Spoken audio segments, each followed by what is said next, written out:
Hello and welcome to Guider. आप सभी का गाइडर पर बहुत बहुत स्वागत है। कंप्यूटर की अपनी क्लास और यह है अपनी क्लास 3 इंट्रोडक्शन चल रहा है और जिसमें हमने अबाउट जनरेशंस बता दिया है। एक बार मुझे बता देंगे voice is clear or not. अगर आवाज़ एकदम ठीक हो तो मैं आगे बढ़ूं।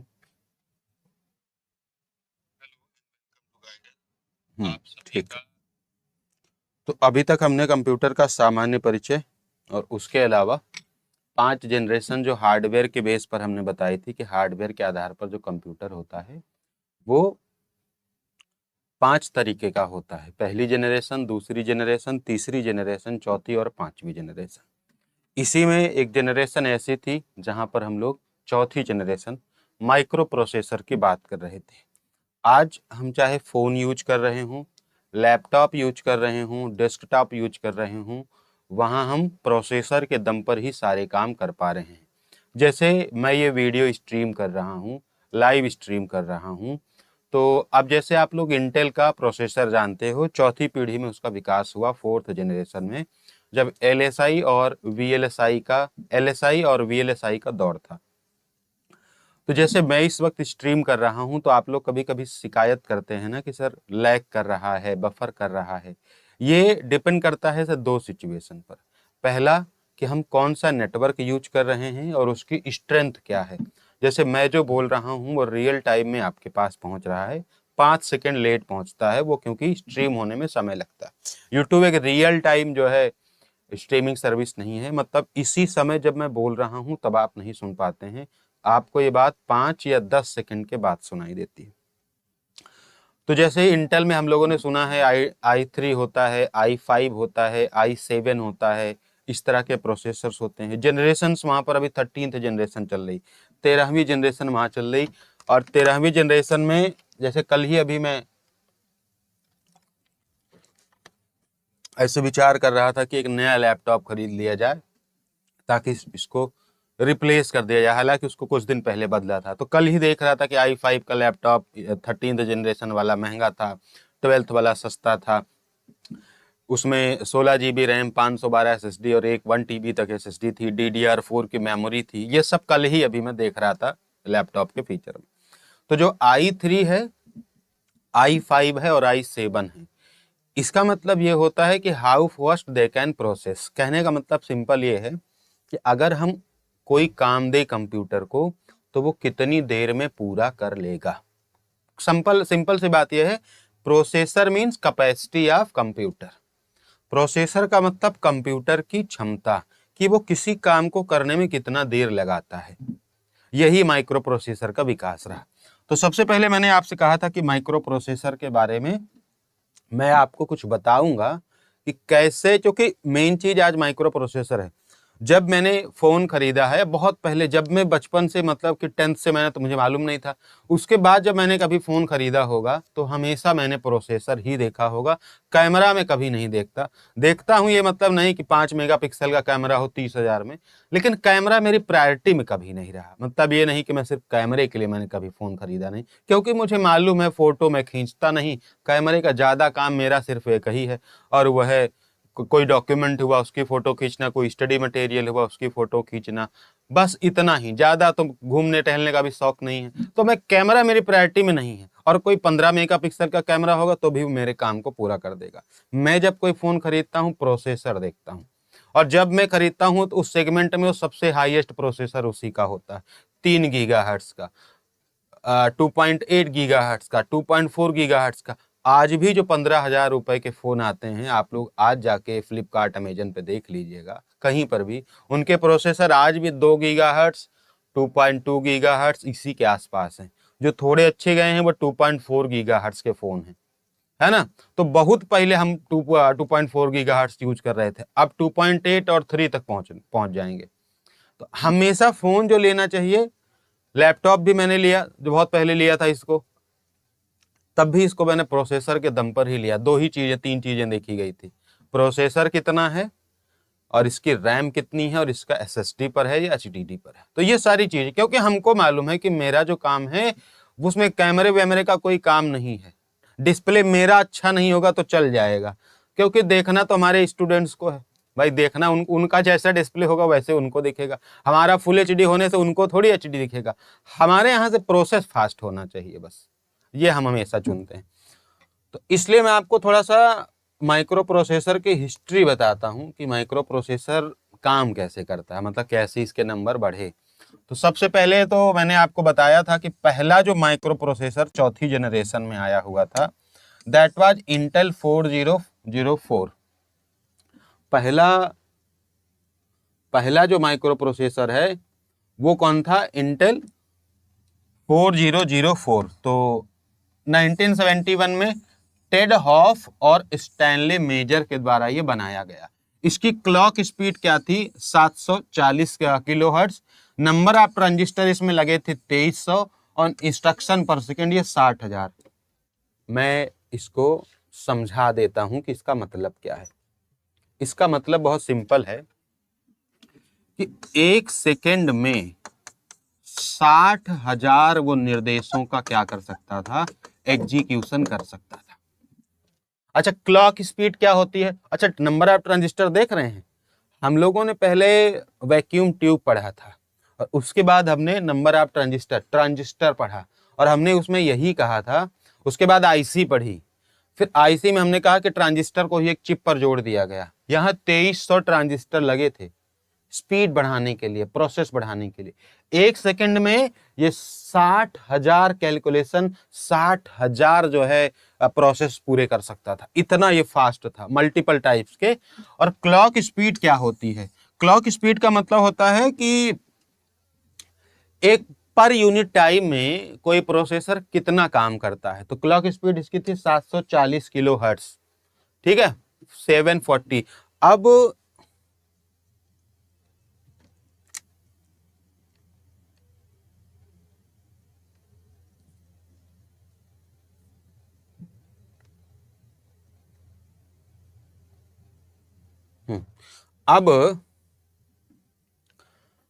अब जैसे जैसे इसका विकास होता जाएगा, जैसे जैसे इसका विकास होता जाएगा तो क्या क्या किस किस चीज में वृद्धि होगी?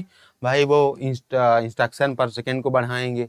एक सेकेंड में जो 60,000 निर्देश एग्जीक्यूट हो रहे हैं इससे ज्यादा करने की कोशिश करेंगे। ट्रांजिस्टर्स बढ़ाएंगे, वो क्लॉक स्पीड बढ़ाएंगे। तो प्रोसेसर का नाम थोड़ी बदला जाएगा। प्रोसेसर का नाम बदलना ही सब कुछ थोड़ी है। क्या चीज चेंज होगा? यही 3 चीजों में परिवर्तन होगा और इसी को परिवर्तन करके वो आगे बढ़ाएंगे। तो ये पहला था इंटेल का। उसके बाद अगर हम देखें, और ये कब आया था? 1971 में टेड हॉफ और स्टैनले मेजर ने इसको लाया हुआ था। उसके बाद आज आप लोग जैसे सुनते होंगे या देखा होगा, 16 बिट के कंप्यूटर हैं, जैसे 64 बिट के हैं, 32 बिट के हैं, और दोनों के लिए अलग अलग जो है फाइल्स बनती हैं। जो लोग को ना पता हो वो जानते रहें, दोनों के लिए अलग अलग फाइल्स बनती है। 64 बिट के जो एप्लीकेशंस होते हैं वो और अच्छे होते हैं, 32 बिट के और कम अच्छे होते हैं, 128 बिट के तो और बढ़िया होते हैं। जो इनक्रिप्शन होता है, जो बचाने का काम है जालसाजी वगैरह से, वो 128 बिट में होता है। आगे चल के हम नेटवर्क सिक्योरिटी में पढ़ेंगे। तो फिर आता है आपका इंटेल का ही ये हुआ क्या?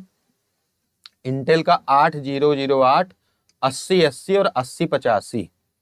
यहां से एक बार यूजीसी नेट में पेपर 1 में सवाल पूछा था। क्या सवाल था? मैं अभी यहाँ पे रहेगा तो दिखा दूंगा। इधर मैं बता देता हूँ कि वहां 4 प्रोसेसर दिया हुआ था। यूजीसी नेट में पूछा था पेपर 1 में, वहां पे कंप्यूटर भी आता है पेपर 1 में। तो वहां पे 4 प्रोसेसर देके पूछा था कि इनके विकास के क्रम को आरोही क्रम में लगाइए। यूजीसी नेट का वो क्वेश्चन था, मैं अभी आपको दिखाऊंगा। तो पहले 8008 आया, पहले 4004 आया, फिर 8008, फिर 8080, 8080 आया, फिर 8085 आया। और ये सब बस उसी के 1 साल 2 साल बाद, 71 के बाद ये 72 में आया, ये 74 में आया, ये 76 में आया। ठीक है, और चीजें देखो कैसे बदल रही हैं। जो क्लॉक स्पीड पहले 740 थी वो 500 किलोहर्ट्ज हुई, फिर 2 मेगाहर्ट्ज हो गई, मेगाहर्ट्ज के बाद 3 मेगाहर्ट्ज हो गई। और इधर नंबर ऑफ ट्रांजिस्टर देखिए बढ़ते जाएंगे, 3500 है ना, यहाँ 2300 थे, यहाँ 3500, फिर 6000, फिर 6500। देखिए कैसे बढ़ रहा प्रोसेसर। वहां 60,000 था, इसमें थोड़ा कम हुआ था, 8080 में ये हट गया था। फिर 10 टाइम्स फास्टर देन 8008, यानी ये लगभग 5 लाख था। और ये जो आपका 8085 आया है 7,69,230 इंस्ट्रक्शन एक सेकंड में एग्जीक्यूट कर सकता था। ये माइक्रो प्रोसेसर की हिस्ट्री है। हम जो आज प्रोसेसर यूज कर रहे हैं वो कितने का है, हम लोग क्या देखें अभी।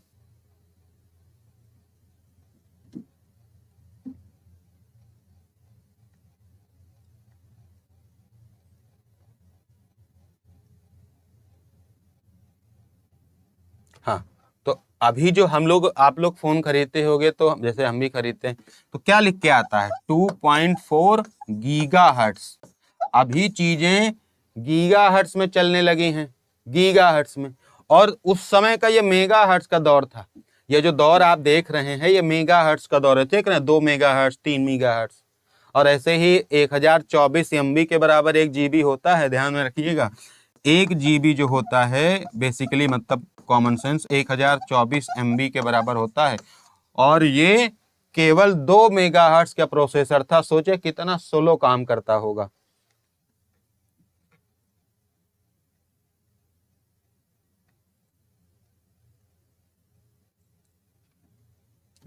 चल रहा भाई?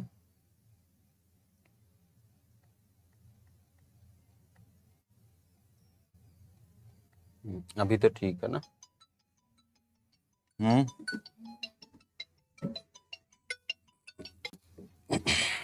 अभी तो बढ़िया भाई। देखो अब क्या हुआ, यहां तक आप इसको चाहे लिख ले, मैं इसकी PDF भेज दूंगा, मैं इस पूरे चैप्टर की PDF भेज दूंगा लिखवा करके। लेकिन मेरे साथी, मैं बार बार आपसे कह रहा हूं कि आप इसको लिखिए। हम डायरेक्टली क्लास PDF नहीं दे सकते। अगर हम देंगे भी तो केवल और केवल ड्राइव में दे सकते हैं, वो डाउनलोडेबल नहीं होंगी। क्लास PDF नहीं दी जाएगी उस तरह जिस तरह आप चाहते हैं प्रिंटेबल फॉर्म में। उस तरह क्लास PDF देने का कोई सेंस नहीं बनता, क्योंकि एक एक पन्ने की 50-50-60 पेज होता है, उसको प्रिंट कराने में इतना पैसा लग जाएगा, उतने में तो किताब हम लोग खरीद सकते हैं, है ना? तो उसके लिए निश्चिंत रहिएगा। तो इतनी सारी कहानी हुई। फिर थोड़ा सा आगे बढ़ते हैं। 16 बिट के कंप्यूटर आने लगे। अभी तो हम लोग 64 बिट का इस्तेमाल करते हैं प्रेजेंट में। 8086, 8088 और 80,186-88 ये इसका दौर रहा। माने अगर किसी को पूरी हिस्ट्री जाननी ही है तो फिर मैंने लिख दी है कि 8086 1978 में आया, ये 1979 में आया, ये 1982 में आया और ये भी 1982 में ही आया। वहां 3 मेगाहर्ट्ज का दौर चल रहा था, ये 4.77 to 8 मेगाहर्ट्ज और 10 मेगाहर्ट्ज तक गया। और फिर इसमें 6 to 8 मेगाहर्ट्ज का प्रोसेसर रहा। बहुत ज्यादा वृद्धि नहीं हुई, लेकिन इनके नंबर ऑफ ट्रांजिस्टर में वृद्धि हो चुकी है। अब जो 2300 ट्रांजिस्टर से शुरू हुआ था 1971 में, 11 साल के बाद वो 29,000 ट्रांजिस्टर तक पहुंच गया। और यहाँ पर ये 1,34,000 ट्रांजिस्टर 1982 में पहुंच गया। जो 60,000 इंस्ट्रक्शन एक सेकंड में एग्जीक्यूट हो रहे थे, वो 4 मिलियन इंस्ट्रक्शन पहुंच चुके थे 1982 में। वहां पर 2.5 मिलियन, फिर 2.5 मिलियन, फिर 4 मिलियन। 1982 में जो माइक्रो प्रोसेसर हमारे लैपटॉप कंप्यूटर में आ रहे थे, उनमें एक सेकंड में 4 मिलियन इंस्ट्रक्शंस क्या हो सकते थे, एग्जीक्यूट हो सकते थे। तो सोचिए कितना विकास हो चुका है। और आज भी अभी का सिचुएशन देखेंगे, हम आगे चल के बताएंगे प्रेजेंट सिचुएशन। एक सेकंड में 60,000 इंस्ट्रक्शन और आज 4 मिलियन। 11 सालों में यह विकास हो गया। अब प्रोसेसर बदल रहे हैं। प्रोसेसर में मैंने कहा बदलेगा क्या? बदलेगा सर उसका क्लॉक स्पीड, बदलेगी उसमें ट्रांजिस्टर जो यूज किए जा रहे हैं, और बदलेगा उसमें जो उसके इंस्ट्रक्शन पर सेकंड उसका जो साइकिल है। यानी उसका एक तरीके से उसकी कैपेसिटी बढ़ाई जा रही है ना? उसका थ्रूपुट अच्छा किया जा रहा है। थ्रूपुट का मतलब होता है कि कोई भी चीज कितनी बढ़िया चलती है। अब ये पेंटियम वाला ऑप्शन आया था सर UGC नेट में, इसीलिए मैं इसको पढ़ा रहा हूं कि कभी अगर मैं प्रैक्टिस कराऊं इस तरह के सवालों का, नोट्स का PDF तो ग्रुप में डाल सकते हैं। कौन से नोट्स भाई लिख लीजिए, ज्यादा भी इस पर टिप्पणी मत कीजिए। लिखना आप एक अक्षर नहीं चाहते हो, PDF बताओ। कौन से नोट्स की PDF? जो आपके सामने ही पढ़ा रहा हूं यही नोट्स है। इस बार क्लासेज और नोट्स अपडेट होंगी, और जब अपडेट होंगी तो नोट्स नई बनेंगी ना थोड़ी सी। अगर हम पुराना ही पढ़ाएंगे तो फिर नए के लिए कैसे तैयार होंगे? There are lot of things that are going to be updated, और हम रियल में अपडेट करते हैं, अभी देखेंगे आप इस चीज को। तो फिर इंटेल के और भी सीरीज आ गई 8086, इसमें से एक चीज आपको सबसे ज्यादा याद रखनी है, और वो याद रखने वाली चीज है पेंटियम। पेंटियम के जो प्रोसेसर आए ये 1993 में, ये सब छोड़ दीजिए आप, ज्यादा इसमें याद रखने वाली चीज नहीं, इतना हम याद भी नहीं कर सकते। पेंटियम के जो प्रोसेसर आए वो 66 मेगाहर्ट्ज, अभी भी गीगाहर्ट्ज नहीं पहुंचे हैं, 1993 66 मेगाहर्ट्ज। और ये वो दौर रहा जब कैश मेमोरी यूज की जाने लगी, यहीं से हालांकि यूज होने लगी। यानी हमारे साइंटिस्ट को ये बात समझ में आई कि हम ट्रांजिस्टर तो बढ़ाते जा रहे, ट्रांजिस्टर बढ़ाते जा रहे, चलो वो ठीक है, उसकी वजह से स्पीड बढ़ रही। हम ये देख रहे थे, हमारे जो साइंटिस्ट थे उन्होंने देखा कि हमारे कंप्यूटर के प्रोसेसर को काम करने के लिए जब कोई भी निर्देश प्राप्त करना होता है तो वो मेमोरी में जाता है। मतलब किससे बात करता है?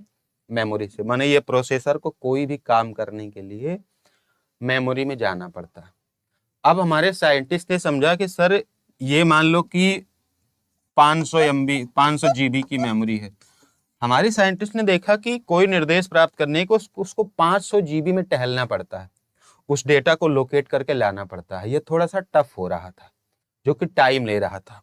तो उन्होंने किया क्या, प्रोसेसर का मतलब रैम, उन्होंने किया क्या कि यहाँ पर एक कैश मेमोरी सेट करी, आगे चल के वो रजिस्टर भी सेट करेंगे।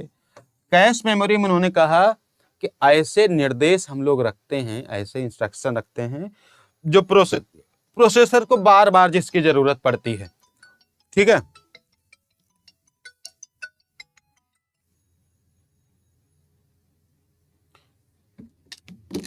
प्रोसेसर को जिसकी बार बार जरूरत पड़े, यानी ऐसे निर्देश जिसके लिए बार बार वो मेमोरी में जा रहा है, फिर 500 GB में वो डेटा निकाल के रहा, टाइम लग रहा।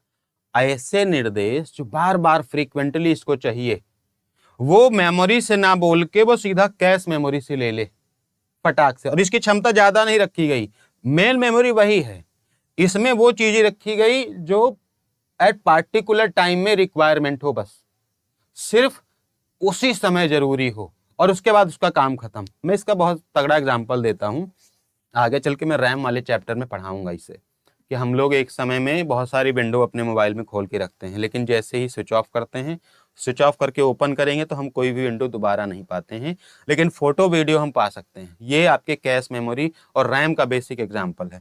तो यहाँ से कैश मेमोरी का क्या होता है, प्रादुर्भाव होता है, यानी यहाँ से इसकी स्टार्टिंग होती है। फिर आजकल जो आप लोग कंप्यूटर खरीदते हो उसका दौर आता है, इंटेल कोर 2 आता है। अभी थोड़े दिन पहले ही यही सवाल ही पूछा गया था कि इंटेल कोर 2 कोर ऐसे पूछा गया था ना, कोर 2 डुओ करके पूछा गया था। इसका क्या मतलब है, इसका मतलब क्या है, यही पूछा गया था ना, अभी यूपिटर प्लस में ही पूछा गया था ये कोर 2 डुओ, ये जो स्क्रीन पे लिखा है। उसके बाद आया फिर इंटेल का कोर 2 2006 में। इसका जो नाम लिखा है देखो, core 2 Duo, core 2, quad core 2 extreme, ये सारे इसके नाम हैं। पेपर में जो बात आई थी वो क्या आई थी, पेपर में जी आपके बात आई थी, ये सेम टू सेम, किसी को भी मिलाना हो ये शब्द मिला सकता है, सेम टू सेम ये बात आई थी कि कोर 2 डुओ क्या है। तो कोर 2 डुओ का मतलब है dual core processor, dual core. और कोर क्या है आपको मालूम है, कोर क्या है? यहां पे आप देख रहे हैं ना sir, single core, dual core, आपने सुना होगा क्वाड कोर। अच्छा आप लोग बताइए आपका मोबाइल का प्रोसेसर क्या है? मेरे मोबाइल का प्रोसेसर है ऑक्टा कोर, मेरे मोबाइल का प्रोसेसर है ऑक्टा कोर। अच्छा आप बताइए कि आपके मोबाइल का प्रोसेसर क्या है, वरना मालूम है आपको? मेरा वाला तो ऑक्टा कोर है, मैंने देख कर लिया था। आप बताइए क्वाड कोर है, डुअल कोर है, सिंगल कोर है? और इसमें एक शब्द बार बार रिपीट कर रहा है सर, कोर। क्या रिपीट कर रहा है? कोर। ये क्या है? ये सीपीयू की स्पीड है। इस पेज पर जो भी लिखा हुआ है, यहां से 2 सवाल अब पिछले 2-3 महीनों में ही पूछे जा चुके हैं। पहले एक सवाल पूछा गया था कि सीपीयू की स्पीड किस में मापी जाती है, और वहां वो ऑप्शन नहीं थे जैसे हर्ट्स, जो मिप्स मिलियन इंस्ट्रक्शन पर सेकेंड जो हम लोग नॉर्मल किताब में पढ़े, वहां वो ऑप्शन ही नहीं थे। नन ऑफ दीज भी था, लेकिन उसका उत्तर कोर था। मैंने उसी दिन बताया था इसका आंसर कोर है, और सब लोग इसको कॉमन सेंस के लगा सकते। Single core processor, dual core processor, quad core, octa core. अभी अगर आप मोबाइल अपना खोलो, उसमें डिवाइस इंफॉर्मेशन में जाओगे, वहां लिखा होगा जैसा भी आपका प्रोसेसर होगा उसकी जानकारी रहती है। तो कोर क्या है? वो सीपीयू की स्पीड मेजर करने का एक यूनिट है, सीपीयू की रफ्तार को नापने का तरीका है। तो यही कोर 2 डुओ, इंटेल कोर 2, यही सब चीजें जो कि 1.2 गीगाहर्ट्ज से 3 गीगाहर्ट्ज के समय में आई, और ये इतना जल्दी नहीं हुआ जी। हम वहां 1993 की बात कर रहे थे पेंटियम में, और वहां 66 मेगाहर्ट्ज की बस रफ्तार थी। ये 2006 की बात है, यानी 9 साल लग गए यहाँ तक पहुंचने में। 1.2 से 3 गीगाहर्ट्ज, और 3 गीगाहर्ट्ज वैज्ञानिक अनुसंधानों में, बड़े बड़े रिसर्च इंस्टीट्यूट्स में वहां पे यूज होते थे, ये आम आदमी के लिए नहीं थे। माने हम लोग जब इस्तेमाल करना शुरू किए थे फोन, तब 1 गीगाहर्ट्ज का अपनी स्पीड हुआ करती थी, 1, सवा 1, 1.5 बस। फिर विकास होके आज भी कोई ज्यादा नहीं हो रहा। आज आपको लगता बहुत ज्यादा थोड़ी हो रहा। आज की जो स्पीड है टुडे, अपना फोन उठा के देख लीजिएगा, या तो आपका 2 गीगाहर्ट्ज का फोन होगा, या 2.2 होगा, या तो 2.8 होगा। ठीक है। इसके अलावा हमने देखा हुआ था एक वीवो का फोन था और एक आईक्यू का फोन था, लगभग 50-55 हजार के रेंज में था। उसका 3 गीगाहर्ट्ज का प्रोसेसर था। 3 गीगाहर्ट्ज का फोन बहुत महंगा आता है, माने 10-15 हजार में 3 गीगाहर्ट्ज अभी मिलना मुश्किल है, आगे तो मिलने लगेगा माने जैसे डेवलपमेंट होगा। लेकिन अभी आज आप चेक करिएगा, 3 गीगाहर्ट्ज का प्रोसेसर नहीं पाएंगे किसी फोन में, 15-20 हजार के फोन में आएगा ही नहीं। ठीक है। तो हम लोग तो भाई सिंपल से लोग हैं, इसी वाले में काम चला लेंगे, 2.2, 2.4 मैक्सिमम। तो मैं तो 2.4 में काम चलाता हूँ भाई। देखने में क्या हर्ज है, फ्लिपकार्ट खोलो देख लो भाई कि हाँ ऐसी कोई चीज दुनिया में है। हम नहीं खरीद सकते वो अलग बात है, देख तो सकते हैं। देखो इसमें ट्रांजिस्टर कितने लगे, 291 मिलियन, 291 मिलियन। वहां कितने लगे थे पहली बार? 2300। 64 KB इसमें L1 कैश पर कोर 4 MB L2 कैश, यानी ये कैश के अलग अलग तरीके हैं। मैं आगे चल के जब कैश मेमोरी पढ़ाऊंगा वो तब समझ में आएगा कि कैश के 3 तरीके हैं, L1 cash, L2 cash, L3 cash. वही क्या है, वो हमारे प्रोसेसर की हेल्प करता है। माने जैसे होटल जो होती है वहाँ मेन शेफ होता है ना, तो मेन शेफ ऐसे बैठा है, अब उसको हल्दी चाहिए, उसको नमक चाहिए, उसको कुछ और चाहिए, जीरा चाहिए। अब बार बार वो जाएगा लाने तो टाइम लगेगा, तो अपना एक असिस्टेंट रख लेता है कि ऐसे वो ला के दे देगा। ऐसे समझिए बस इस कहानी को कि प्रोसेसर मेन मेमोरी में नहीं जा रहा, गोदाम में नहीं जा रहा, बगल में एक सहायक रखा हुआ कैश मेमोरी, और वहीं से वो डेटा क्या करता है, ले लेता है।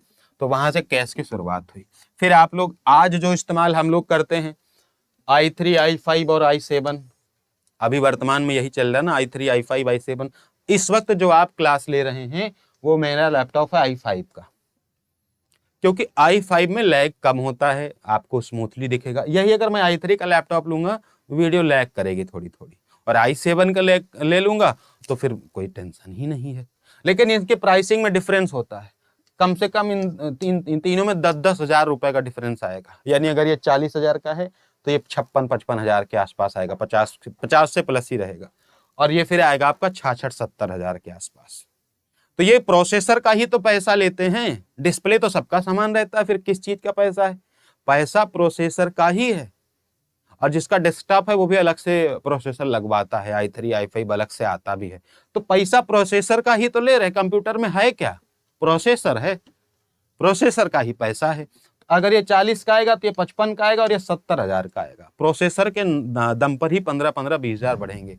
और फिर और अच्छा प्रोसेसर लेंगे, 1 लाख का लैपटॉप, 1.5 लाख का लैपटॉप, तो वो क्या होगा, वो और अच्छा काम करेगा। एप्पल के फोन क्यों अच्छे हैं थोड़े से, एप्पल के लैपटॉप क्यों अच्छे हैं, कभी सोचिए। बिकॉज उनके प्रोसेसर स्मूथली काम करते हैं, तो उन्होंने, और उनका कोई कॉपी नहीं कर सकता, बड़ी बात ये।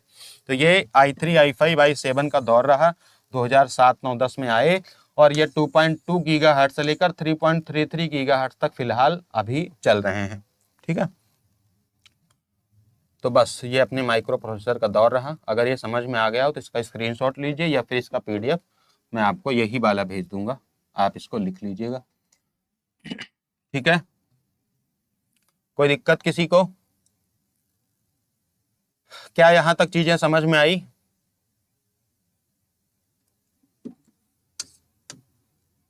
एक बार यस लिख के बताएं कि क्या यहां तक की चीजें समझ में आई।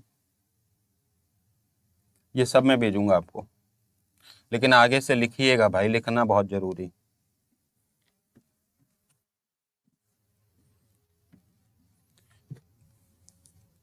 कंप्यूटर की फर्स्ट क्लास नहीं आई रितु जी, अभी सुबह ही आपके ग्रुप में भेजा गया है, सो चेक देयर।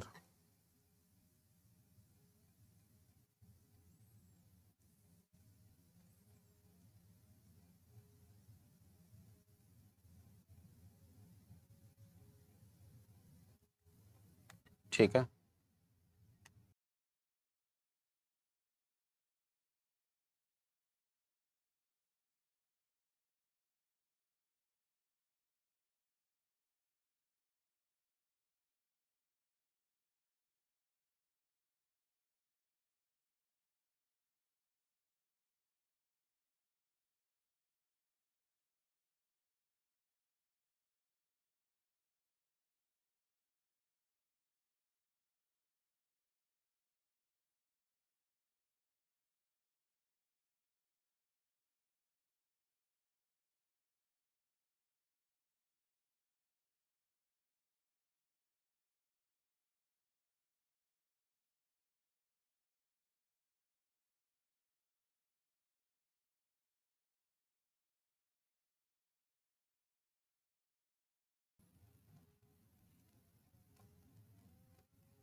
हाँ भाई, कुछ समझ में आया?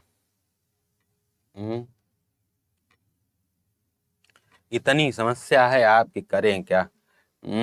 थोड़ा थोड़ा एडजस्ट करना सीखो सर, पीडीएफ से नहीं आता, ये नहीं आता, कुछ चीजें होती हैं भाई, उसको ऐसे ही पढ़ाना पड़ता है।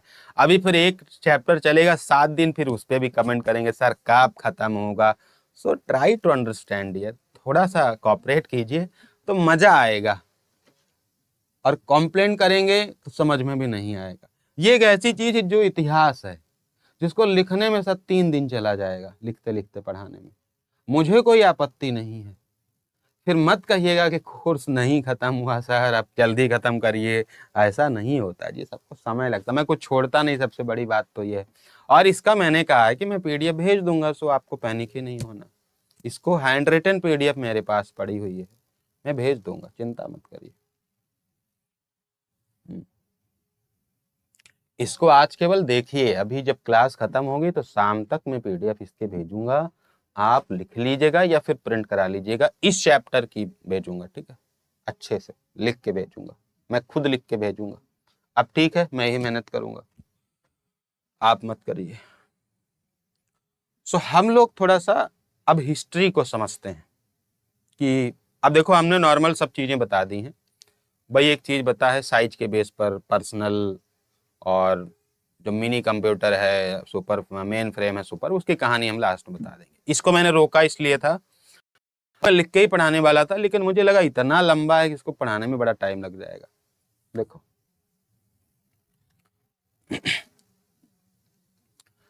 इसकी जरा हम लोग हिस्ट्री देखते हैं। हिस्ट्री मीन्स कि कैसे आज के कंप्यूटर बने, दौर कैसे आया, कौन कौन से वैज्ञानिक रहे, कब क्या बना, इसको समझते हैं। तो पहला कंप्यूटर 1937 में, 1937 का यह दौर रहा, यहां से शुरू करिएगा। 1937, 1937, ठीक है।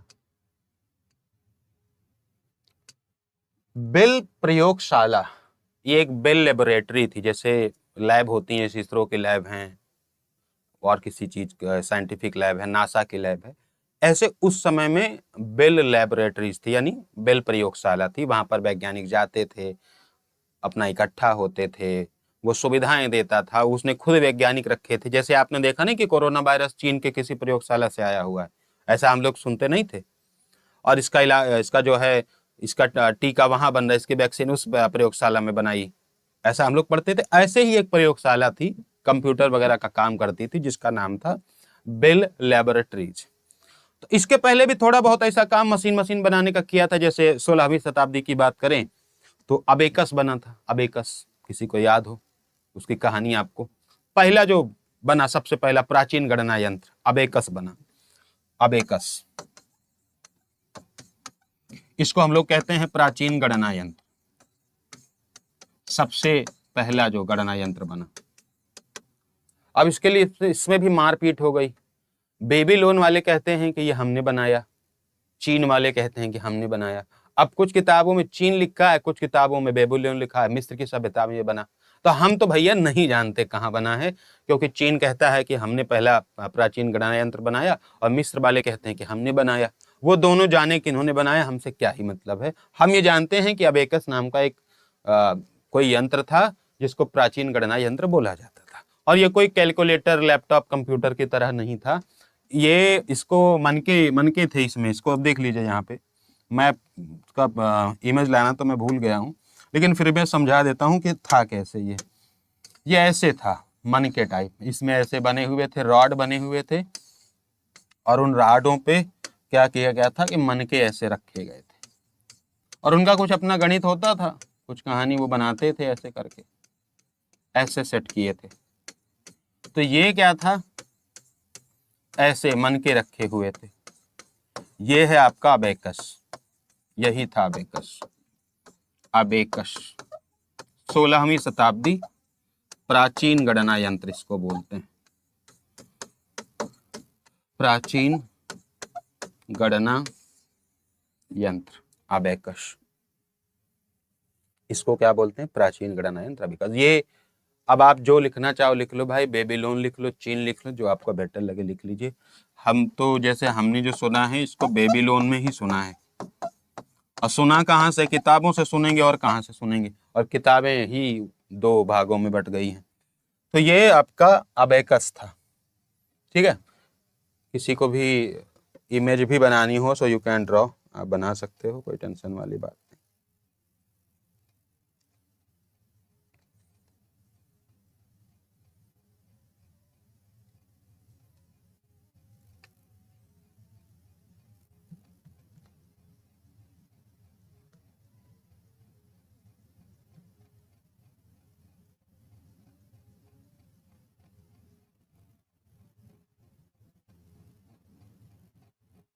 ठीक है,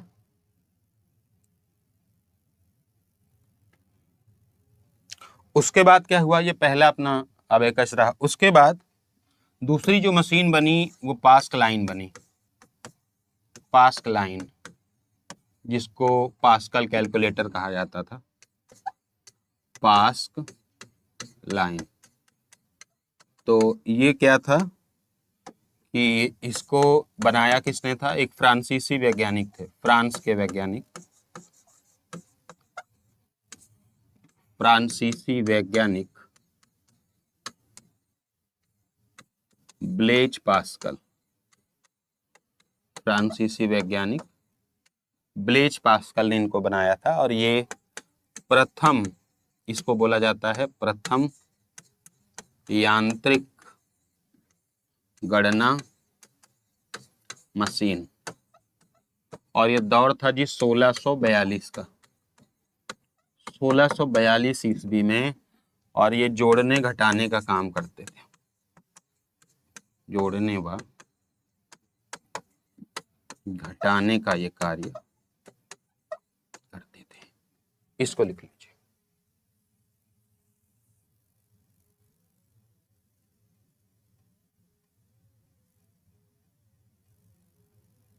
ठीक है, इस वजह से इसका एक और नाम था एडिंग मशीन। क्या नाम था? एडिंग मशीन भी कहा जाता था। क्यों? क्योंकि ये बेसिकली जोड़ने का ही काम करती थी। और जब 16वीं सदी में बहुत स्टार्टिंग में, अबेकस के बाद इन दोनों के बीच में एक और चीज आई थी जिसको आप लिख सकते हैं नेपियर बोन्स।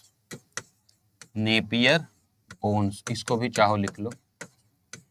ये 1617 में बनी थी, ये भी एक कंप्यूटर था और ये जानवरों की हड्डियों से बना हुआ था, जानवरों की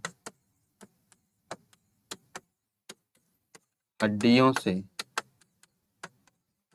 बना हुआ था और इसके आविष्कारक थे जॉन नेपियर। इसके जो आविष्कारक थे वो थे जॉन नेपियर। ठीक है, इसके आविष्कारक कौन थे? John Napier.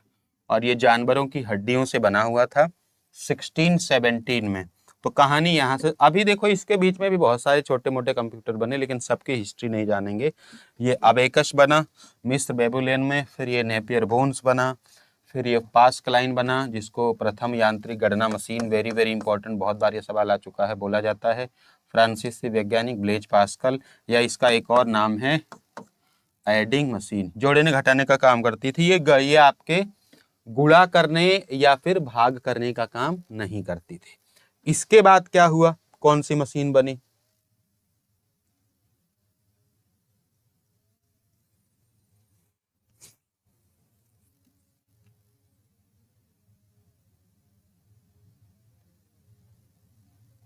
ठीक है, इसके बाद बनता है आपका नेक्स्ट, तीसरा नंबर या चौथा जो भी है, वो बनता है डिफरेंस इंजन, डिफरेंस इंजन व एनालिटिकल इंजन।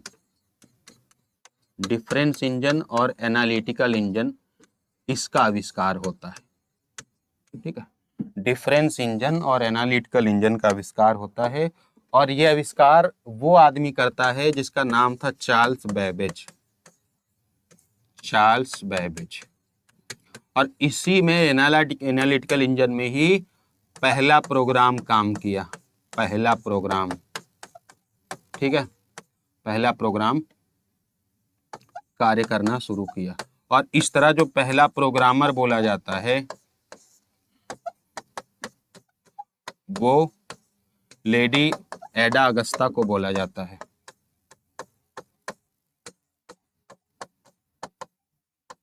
और यहीं से इनके जो योगदान थे, चार्ल्स बेबेज ने एक्चुअली में प्रोग्राम के सहारे और अपनी जो कैलकुलेशंस थी, ये बहुत बहुत स्मूथ और बहुत एग्जैक्ट कैलकुलेशन करके देता था। दैट्स वाई चार्ल्स बेबेज को कंप्यूटर का जनक कहा जाने लगा, इनके योगदान के कारण। फादर ऑफ कंप्यूटर कहा जाने लगा इनके योगदानों की वजह से।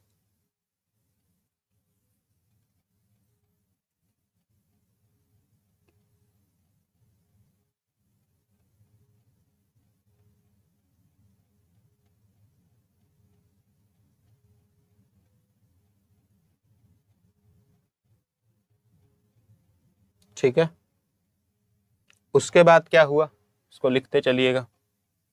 उसके बाद क्या हुआ,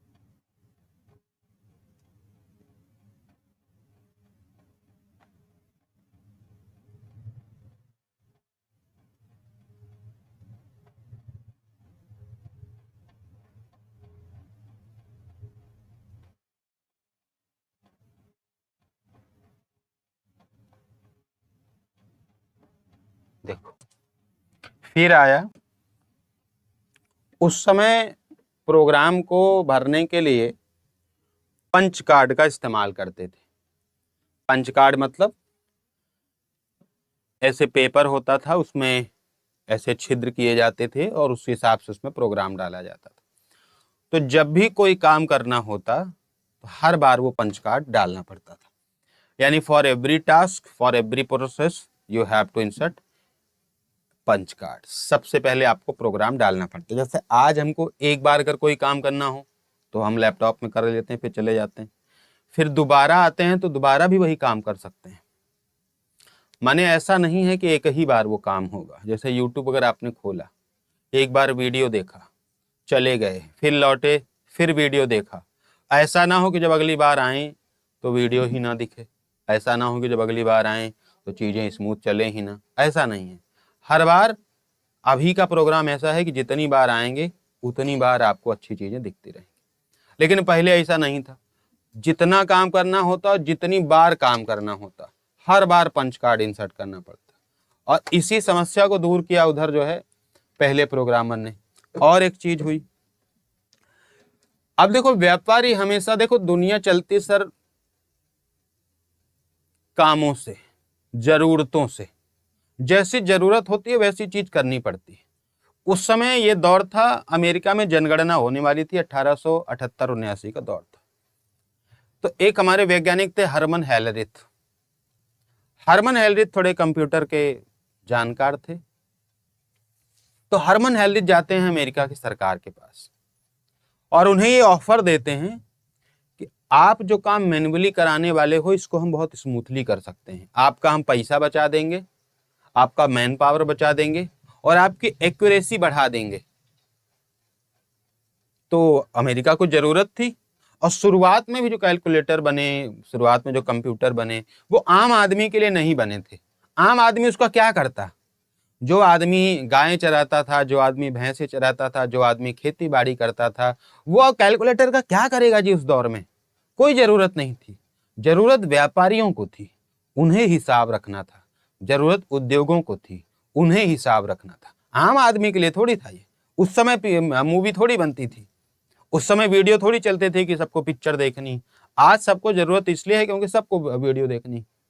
उस समय आम आदमी को इन सब की जरूरत नहीं थी। ये सब चल रहा था अमीर वर्ग में, ये सब चल रहा था अभिजात्य वर्ग में, ये सब चल रहा था व्यापारी वर्ग में। व्यापारी अपनी समस्या बताते थे कि सर ये मशीन तो केवल जोड़ने का काम कर रही है, गुणा करने वाली मशीन बनाइए। तो गुणा करने वाली मशीन बनने लगी। फिर उन्होंने कहा हमको बार बार काम करने के लिए बार बार इसमें इंसर्ट करना पड़ रहा, हमारा टाइम वेस्ट हो रहा। फिर प्रोग्राम का कॉन्सेप्ट आया। फिर कहा कि सर मेमोरी का कॉन्सेप्ट लाइए, हमको वही चीज बार बार चाहिए, हम कुछ चीज स्टोर करना चाहते हैं, तो मेमोरी का कॉन्सेप्ट आया। तो जैसी जरूरत वैसा विकास। हरमन हेलरिथ गए जी अमेरिका की सरकार के पास। अमेरिका की सरकार को लगा अगर मेरा काम हो जाए तो क्या बुराई है? कोई बुराई नहीं। हरमन हेलरिथ को कह सकते हो ठेका मिल गया, काम मिल गया और हरमन हेलरिथ ने कर दिखाया। तो इन्होंने एक मशीन बनाई थी, टैबुलेटिंग मशीन। Tabulating machine. और इसमें इन्होंने उस समय तो पंच कार्ड का ही इस्तेमाल किया, बट प्रोग्राम को ये अपडेट कर रहे थे। पंच कार्ड का इन्होंने इस्तेमाल किया। तो कैसे इन्होंने अवसर को पहचाना और कैसे उसको आगे बढ़ाया अभी समझाता हूं आपको। किसके द्वारा? हरमन हेलरिथ के द्वारा। और इसका जो उपयोग हुआ था अमेरिकी जनगणना में हुआ था। और मैं आपको बताऊं अभी कि हरमन हेलरिथ ने यह काम बड़ा अच्छे से किया सर, खूब पैसा कमाए और उस पैसे से ही और प्रसिद्धि से ही आगे चलकर इन्होंने एक कंपनी स्टैब्लिश की। मैं आपको हिस्ट्री बताऊंगा। IBM, international business machine. IBM आप जानते हैं ना, बहुत बड़ी कंपनी, ये इन्हीं की है, हरमन हेलरिथ की है। यहाँ से खूब पैसा कमाए, फिर आगे चल के कुछ साल के बाद, तुरंत नहीं, कुछ साल के बाद इन्होंने ही IBM कंपनी की स्टैब्लिशमेंट करी, स्थापना करी, जो आज भी चल रही है और one of the largest computer company है, one of the largest tech company है पूरे वर्ल्ड में। Not in India, not in US, पूरे वर्ल्ड में IBM सबसे बड़ी कंपनी। तो इन्होंने अवसर को पहचाना, वहां से पैसा कमाया, फिर ये नहीं कि रुक गए, आगे बढ़ते रहे। तो ये हरमन हेलरिथ की कहानी थी, ठीक है। और ये 1880 का दौर था। यही आगे चल के क्या होते हैं, IBM के संस्थापक होते हैं। इसको चाहें तो आप लिखें, लेकिन ये इस समय नहीं थे, थोड़ा सा आगे का दौर रहा होगा। ठीक है, तो यहां से ऐसे देखिए, बाकी मैं थोड़ा सा आपको ले चलता हूं, यहां तक आप समझ चुके होंगे। थोड़ा सा मैं आपको ले चलता हूं इस समय में, जो आपका 1937 का दौर है, क्योंकि अब डायरेक्टली अगर किताबों में देखेंगे तो फिर एबीसी कंप्यूटर का जिक्र है, उसके पहले और बीच में बहुत सारी चीजें हुई। देखो, बेल लेबोरेटरी के कुछ साइंटिस्ट थे जिनका नाम था जॉर्ज स्टिब्ज, जिनका नाम था जॉर्ज स्टिब्ज। उन्होंने एक प्रदर्शन एडर के लिए रिले का उपयोग किया। अब ये था क्या, कैसे ये बना हुआ था, इसकी इमेज तो मैंने ली थी लेकिन वो वाला पीपीटी नहीं है। इसको मॉडल के एडर बोलते हैं। के एडर ये भी जोड़ने की ही मशीन थी, कोई खास इसका काम नहीं था। अच्छा, के एडर इसको इसलिए कहते हैं क्योंकि इन्होंने इसको किचन की टेबल पे बनाया था, तो किचन में बनाया तो इसका नाम रख दिया के एडर। ठीक है, इस मॉडल को के एडर इसलिए कहा जाता है क्योंकि उन्होंने इसे अपनी रसोई यानी किचन की मेज पर बनाया था। यह सरल प्रदर्शन कंप्यूटर के डिजाइन में, यह सरल प्रदर्शन कंप्यूटर के डिजाइन में बूलियन तर्क को यानी बूलियन लॉजिक को लागू करने की अवधारणा का प्रमाण प्रदान करता है, जिसके परिणाम स्वरूप 1939 में relay based model first complex calculator CNC machine आगे चल के बनती है, कॉम्प्लेक्स नंबर कैलकुलेटर का निर्माण हुआ। उसी वर्ष जर्मनी में इंजीनियर कॉनरेड जूस ने अपना Z2 कंप्यूटर बनाया, जिसमें भी टेलीफोन कंपनी के रिले का उपयोग किया गया। यानी पहली बार, फर्स्ट टाइम, पहली बार रिले का उपयोग किया गया। लाइट चली गई है, अब देखते हैं कितनी देर इन्वर्टर चलता है। पहली बार रिले का उपयोग किया गया, और ये तो 1937 का दौर है जब इन्होंने के एडर बनाया हुआ था। और उसके 2 साल के बाद सीएनसी मशीन बनती है, जिसको relay based complex number calculator बोला जाता था। कॉनरेड जूस ने फिर रिले का यूज किया, Z2 कंप्यूटर बनाया। इनके बारे में अलग से हम आपको आगे चल के आपको बताएंगे। तो ये मॉडल के एडर था केवल, जिसको बनाया किसने, जॉर्ज स्टिब्ज ने। फिर आप जो सबसे बड़ी कंपनी आज देखते हो, एचपी सबसे बड़ी कंपनी आप देखते हैं ना कंप्यूटर की, वो आती है सर हैवलेट पैकर्ड, उसका नाम है। एचपी का पूरा नाम क्या है, हैवलेट पैकर्ड। ये डेविड पैकर्ड और बिल हैवलेट 2 वैज्ञानिक थे। जैसे हीरो होंडा में हमको शुरू में नहीं पता था ना, बहुत दिन तक हम लोग नहीं जानते रहे कि हीरो होंडा में हीरो अलग कंपनी है, होंडा अलग कंपनी है। हमको लगता दोनों बड़ा अच्छा नाम सेट किए हैं, हीरो होंडा। हमको ये बाद में पता चला कि सर हीरो अलग है, होंडा अलग है। ऐसे ही एचपी जो लैपटॉप कंप्यूटर आता है, उसका नाम है हैवलेट पैकर्ड, जिसमें एक वैज्ञानिक का नाम बिल हैवलेट है और दूसरे वैज्ञानिक का नाम डेविड पैकर्ड है। ये दोनों ने एचपी की स्थापना कैलिफोर्निया के पालो एल्टो में की थी, एक शहर है वहाँ का पालो एल्टो, वहाँ पर की थी। और पहला अपना जो प्रोडक्ट बनाया था HP 200A, पहला प्रोडक्ट क्या बनाया था, HP 200A। ठीक है, ठीक है भाई, समझ में आया।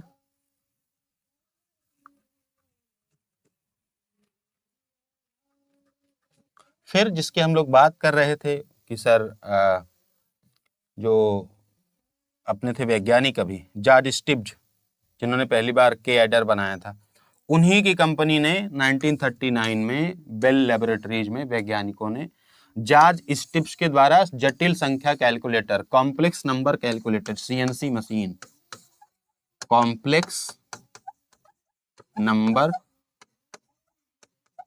कैलकुलेटर, सीएनसी मशीन बनी। 1940 में स्टिब्ज ने डार्टमाउथ कॉलेज में आयोजित अमेरिकन मैथमेटिक्स सोसाइटी कॉन्फ्रेंस में सीएनसी मशीन का प्रदर्शन किया। तो भाई जब इन्होंने बनाया तो जैसे सालाना वहाँ प्रदर्शन होते थे कि जिसने जो मशीन बनाई वो दिखाता था, तो इन्होंने ही डार्टमाउथ कॉलेज में इसका प्रदर्शन किया था। आगे चल के आपको बहुत बार ये बताऊंगा कि ये कॉलेज कोई हल्का फुल्का कॉलेज नहीं है। इसी कॉलेज में आगे चल के आपको एलन ट्यूरिंग दिखेंगे, इसी कॉलेज में आगे चल के आपको जॉन वॉन न्यूमैन दिखेंगे, बहुत सारे साइंटिस्ट आपको इस कॉलेज में, और 1-2 और जैसा मैसाचुसेट्स हैं, ऐसी बहुत सारे इंपॉर्टेंट कॉलेजेस थे। इसमें एलन ट्यूरिंग भी आए हुए थे जिन्होंने आर्टिफिशियल इंटेलिजेंस का शब्द गढ़ा था, तो वो भी इसी में बैठकर काम करते थे। तो इसी की प्रदर्शनी में ही जो है जॉर्ज स्टिब्स ने अपना सीएनसी मशीन दिखाया था सबको कि हाँ देखो मैंने ये बनाया हुआ है। ठीक है।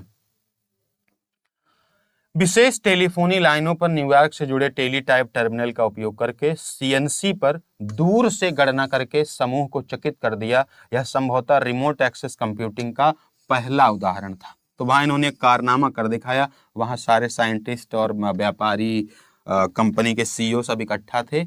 वहां इन्होंने सीएनसी मशीन में कहीं दूर बैठा कोई सिस्टम था, वहां से टेलीटाइप टर्मिनल, टेलीटाइप का मतलब दूर, दूर का मतलब, टेली का मतलब ही होता है दूर, जैसे टेलीविजन, दूरदर्शन। ठीक है। तो वहां पे ये इन्होंने कर दिखाया था। तो जैसे मैं पहली बार जब इंग्लिश पढ़ रहा था, मतलब पहली बार नहीं, जब पहली बार मैं कोचिंग किया था इंग्लिश की जब 11th में, तो मैंने अपने गुरुजी से पूछा कि गुरुजी टेलीविजन का क्या मतलब होता है। उन्होंने कहा दूरदर्शन। तो उन्होंने फिर पहली बार वहां मुझे समझाया कि टेली का मतलब अलग होता है, विजन का मतलब अलग होता है। टेली का मतलब जहां भी टेली लगेगा वहां दूर है, जैसे टेलीस्कोप, टेलीमेट्री, और ऐसा कंप्यूटर में भी है टेलीटाइप। और एक बात बताओ, कौन सा वो प्रोटोकॉल है जो ऐसा काम करता है? और विजन का मतलब सबको पता है, दर्शन। ठीक है। चलो, अभी ये कहानी लंबी है, आज चाहकर भी आप इसको खत्म नहीं कर सकते, माने अभी इसमें इतिहास बहुत गहरा है। ठीक है। तो आज का सेशन यहीं तक रहेगा, और एक आई थिंक लास्ट क्लास होगी कल इसकी इंट्रोडक्शन की, और ये टॉपिक अपना हो जाएगा खत्म। कल मैं कुछ क्वेश्चंस भी कराऊंगा आपको, ताकि आप क्वेश्चंस भी देख लो कि यहाँ से कैसे कैसे सवाल आते हैं। मल्टीपल एग्जाम्स में जो है क्वेश्चन इसके आते रहते हैं। कोई दिक्कत हो आज के सेशन में तो अभी मुझे बता सकते हैं, अभी पर मैं यही हूँ। कोई भी शिकायत हो, कोई भी चिंता हो, कोई परेशानी हो, आप बेहिचक बेझिझक मुझसे कहिए। पहली तो सर पीडीएफ कैसे मिलेगा? पीडीएफ नहीं मिलेगा।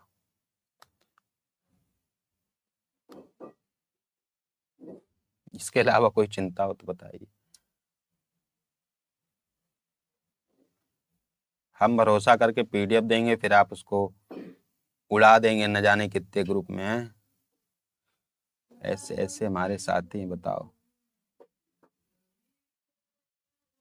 चलो भाई ठीक है, फिर मिलते हैं हम लोग कल के सेशन में। कल का सेशन इंट्रोडक्शन का लास्ट सेशन होगा। कल क्वेश्चंस भी होंगे और इसकी हिस्ट्री अच्छे से होगी, थोड़ा इमेज वगैरह ले लेंगे, है ना। तो आप उसको देखिएगा। एक्चुअली मैंने आप सबके लिए जो है किताब वगैरह बनाने की कोशिश की थी ना, तो वो काम चल ही रहा है, ऐसा नहीं कि वो नहीं चल रहा। बहुत सुंदर तरीके से देख रहे हैं, पहला ही चैप्टर ये है, उसी से मैंने आपको पढ़ाया, ये अच्छी बात है। तो अगर मैं किताब नहीं भी पब्लिश करूंगा तो कोशिश करूंगा कि आप लोगों को दे दी जाए। फिलहाल इस पर अभी अच्छा तगड़ा काम चल रहा है। चलिए, तो फिर मिलते हैं आपसे जी